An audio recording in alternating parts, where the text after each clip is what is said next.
Dilansir dari tribunnews.com Jakarta, Kabag Penum Divisi Humas Polri Kombes Pol Ahmad Ramadan mengatakan pihaknya sedang menganalisa 55 titik rekaman CCTV yang diduga terkait kasus pembunuhan ibu dan anak di Subang, Jawa Barat.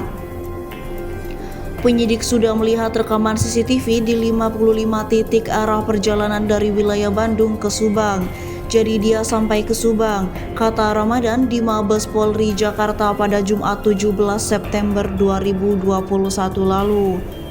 Ramadan menuturkan, pihaknya masih menilai kesesuaian keterangan saksi dengan CCTV yang didapatkan Polri, termasuk kata dia mendalami alat komunikasi milik korban. Penyidik melihat kesesuaian antara keterangan saksi dengan CCTV. Penyidik juga melakukan analisa telekomunikasi dari alat komunikasi atau HP yang dimiliki oleh korban, jelasnya. Lebih lanjut, Ramadan mengakui penyidik tidak memiliki saksi yang diketahui melihat langsung kejadian pembunuhan tersebut. Hal inilah yang menjadi kendala penyidik dalam mengungkap kasus tersebut. Namun demikian, kata dia pihaknya tetap akan melakukan pembuktian kasus tersebut melalui scientific investigation, yakni dengan barang bukti lain yang mengarah kepada terduga pelaku. Sedikit kendala yang dihadapi penyidik di mana tidak ada saksi pada saat berlangsungnya peristiwa tersebut. Jadi benar-benar penyidik menggunakan scientific investigation. Seperti yang saya sampaikan tadi, menggunakan pembuktian melalui scientific, melalui rekaman CCTV, melalui analisis keuangan, analisis telekomunikasi, analisis DNA, kata dia. Bareskrim Polri menduga kasus tewasnya ibu dan anak di Subang, Jawa Barat tak lain merupakan kasus pembunuhan berencana. Hal ini merupakan hasil pemeriksaan sementara yang dilakukan oleh tim gabungan. Kasus tindak pidana pembunuhan berencana, penyidik menyimpulkan kasus ini merupakan diduga tindak pidana pembunuhan dan direncanakan. Pasal 340 subsider pasal 338 KUHP. Kata Kabag Penum Divisi Humas Polri Kombes Ahmad Ramadan di Mabes Polri Jakarta pada Jumat 17 September 2021 lalu. Ramadan menyampaikan, dugaan itu juga berdasarkan analisa dari penyelidikan yang telah dilakukan tim gabungan hingga serangkaian pemeriksaan saksi-saksi, di mana penyidik sudah bekerja dengan menggunakan analisa-analisa yang dilakukan dari pemeriksaan terhadap saksi-saksi, jelasnya.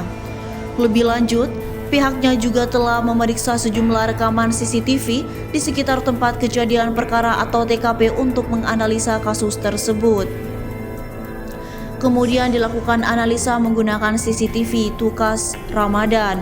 Kali ini, penyelidikan polisi mulai bergeser kepada aset Yosef dalam pemeriksaan terakhir pada Senin 13 September 2021 lalu. Yosef ditanya terkait asetnya, yakni sebuah yayasan pendidikan bernama Bina Prestasi Nasional di Kecamatan Serang Panjang, Kabupaten Subang.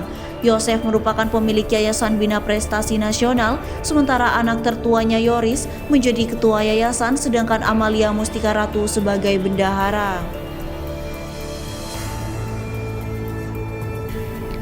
Kriminolog Unpad, Yasmil Anwar menyoroti kasus pembunuhan di Subang yang sampai saat ini tak kunjung rampung terselesaikan. Yasmil menduga kasus pembunuhan ibu dan anak di Subang itu merupakan pembunuhan berencana.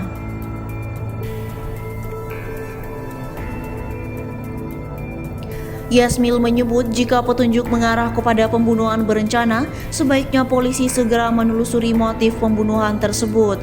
Terlebih, kata Yasmil, dalam setiap kasus pembunuhan berencana selalu menyangkut 3 motif utama. Ketiga motif utama tersebut yakni asmara, harta, dan tahta. Ketiga motif tadi selalu menjadi latar belakang dari orang melakukan tindak kejahatan. Dengan demikian, maka pihak kepolisian harus menelusuri kemungkinan dari ketiga motif tersebut.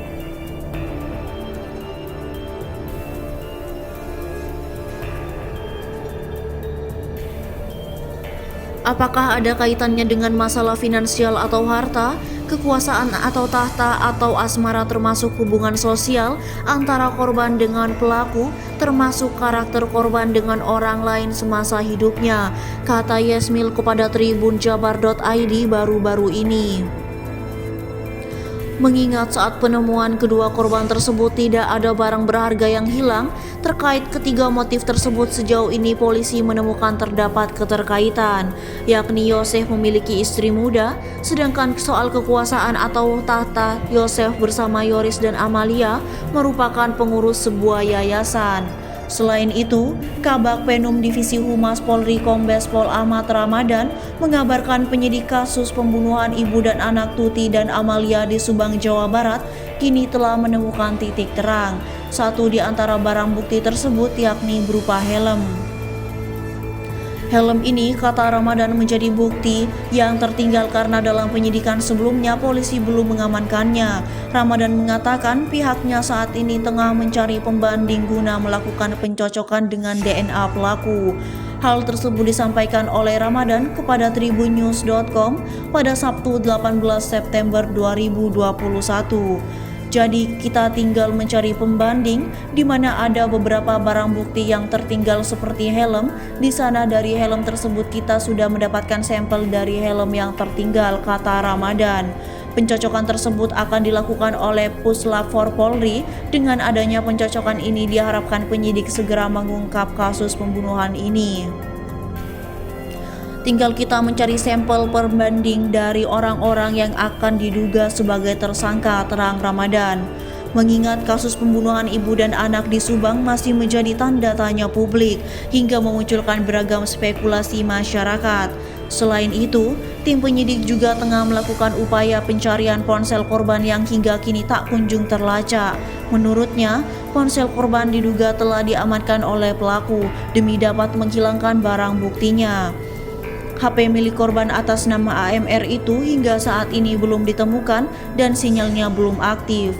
Jadi sampai saat ini, apakah HP tersebut dibawa oleh tersangka? Apa gimana? Nah, itu persoalannya belum ditemukan, kata Ramadan.